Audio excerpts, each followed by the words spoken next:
How's it going, guys? It's John. This is another Lost Ark video talking about the collectibles in Punika. The collectibles we're talking about are these collectibles in here on the adventure tome. We're not talking about, the Makoko seeds and all that. Just some quick things to know about collectibles. I say this every video, but just in case this is the first time you're watching one of my videos about collectibles. Collectibles can drop from any monster in the zone. They drop from just the normal monsters, the ones with the orange borders. Those are called named monsters. In my other videos, I call them elites, but they're called named monsters. And then the elites also drop them, the monsters with the little horn icon on your mini-map when you see them. So, they can drop from anything, but keep in mind, elites and named monsters, like I said, the monsters with the orange border around them, and then the monsters with the horned icon on the map, they have a higher chance of dropping collectibles than the normal monsters do. So usually most people, the meta is you want to be targeting elites and named monsters when you're farming these things. Also, in case you're just lazy or you have money and you don't want to waste your time farming, you can also go into the market over here on the Adventures Tome and you can just search for the collectibles you need and buy them. The price of them are going down as time goes on because people are completing them, obviously, so they don't need them once you get them. So just keep that in mind. You can buy them from the market in case you don't want to farm and spend your time like this. And also, just real fast before we get started, I have made maps for, I think, all the zones. I made a map for Tideshelf, Tiktika, Secret Forest, yeah, and Starsand. Okay, I did make a map for each one. I'm going to put them in the description below, so make sure you look at the map. You didn't have to watch the video, I don't care, just go look at the map. Alright, so the first place we're looking at is Tikatika Colony. This is probably the best zone for farming elites in Punika. The areas we're going to talk about for sure is these areas down here. There's like 2 or 3 elites. There's 2 or 3 elites down here also, and then 2 right here, I believe.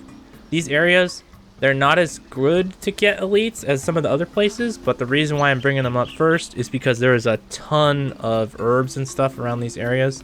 So you could be killing the elites, and then, you could be farming herbs and mining ore while you wait for them to respawn. This is also another good spot. There's like 3 elites over here. Same thing, lots of herbs and ore. There's more up here, more elites.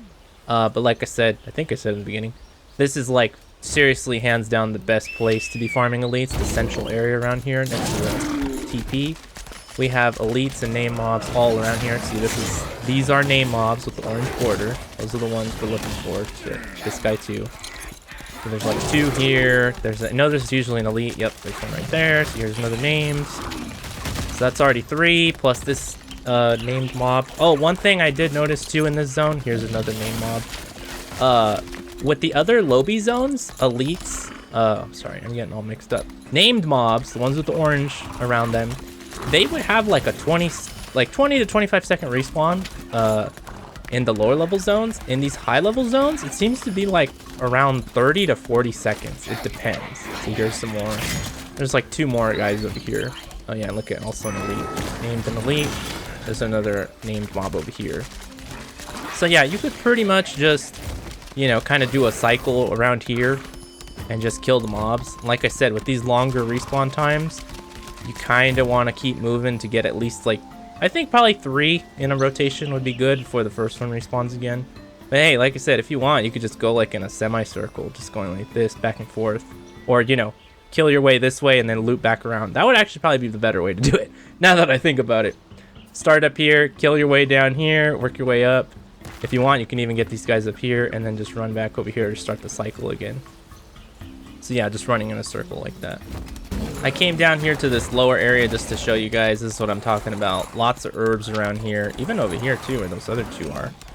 See, here's an elite spawn. So lots of herbs. And then the named mobs down here. So here's a named mob. So this would be another good spot. If you don't care, if you want to work on your professions at the same time while you're farming, this would be another really good spot to come down and farm in. This is the 3rd area I'm going to show you over here at this top waypoint in Tikatika. Again, same thing. We got like 2 name mobs here and then an elite. Here's the first name mob. Here's the elite. Should be another one down here. Yep, here he is. This is actually a pretty good spot too. And then we have, the ore and stuff you could be mining. One thing I was saying about the named mobs. So named mobs, again, the guys with the orange border around them, they have like about 30 to 40 second respawn, but it seems like for Punika, maybe this is how it is in Phaeton and Yorn too. I haven't done research on those zones, but it seems the elites actually have a quicker respawn time than in the lowbie zones, because in the lowbie zones, I'm getting confused here. The name mobs, the horn guys on the map, in the lowbie zones, they would respawn like, I want to say like every minute or 2 minutes. They had a way longer respawn, whereas it seems in Punika, they have a really fast respawn. So I don't know, just keep that in mind. Okay, so for the second area we're going to show is Secret Forest. The major farming area is over here in this southern area, Forlorn Swamps. There is also some named and elites throughout this whole area, but they're kind of really spread out, so it's not really good to farm in this section of the map. Best place to farm is this bottom area of the map. The only thing to keep in mind with this bottom area is it's a bunch of named mobs mostly, and like I said, they have like a 30. These ones actually I think have like a 50-second respawn. It seems slightly longer than the other ones. So keep in mind, normally like in the low level zones, we had some good farming spots like this. There's a bunch of named guys right next to each other, super great farming spot. But down here, because they have that 50-second respawn, it's kind of like, man, I don't know, they might not be good to farm here. So this would probably be like a second tier farming spot for Punika.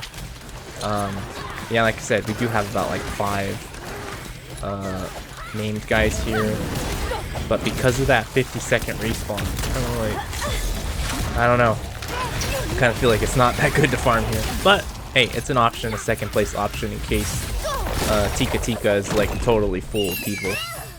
This is the third area we're showing. This is Starsand Beach. This is probably another second tier farming spot. You really should stick with Tikatika, but in case you don't want to farm Tikatika for some reason, or if it's totally full, you can come over here to Starsand. Major spot for farming here is this area. There is a couple other elites spread around. I think it's elites, not name mobs, the ones with the horns. But they just have a long respawn and they're really spread out. So really, this is the spot right here. There's one name mob right here, there's another one right here, and then there's 2 elites in particular. The reason why I'm showing you the spot is because of this particularity.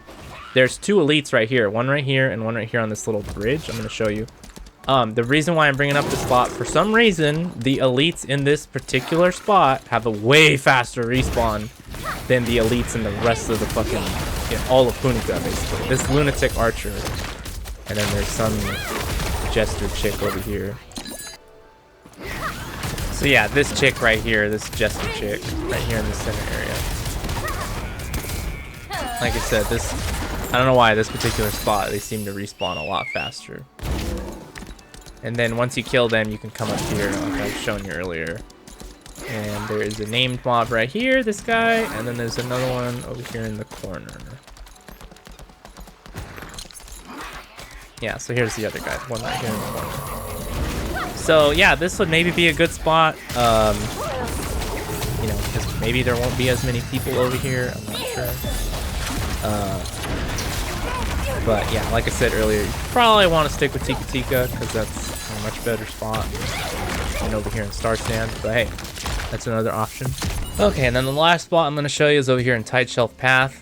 Pretty much this whole top area, there's a named mob here, a named mob here, there's another named one right here, and then we have the 2 elites obviously right here that'll respawn every once in a while. So again, you could do like a nice little kind of loop and just kill these guys. If you want, you could jump over and kill that other guy.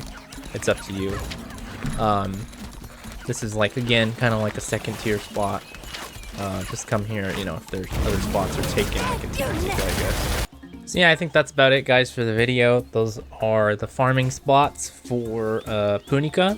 So like I said at the beginning, please look at the description. I made maps for all these places to show you where at least all the name mobs are. But yeah, please look at the maps. And yeah, good luck farming the collectibles, guys. And if you don't want to farm them, then hey, go buy them on the market. Thanks for watching, guys. See ya.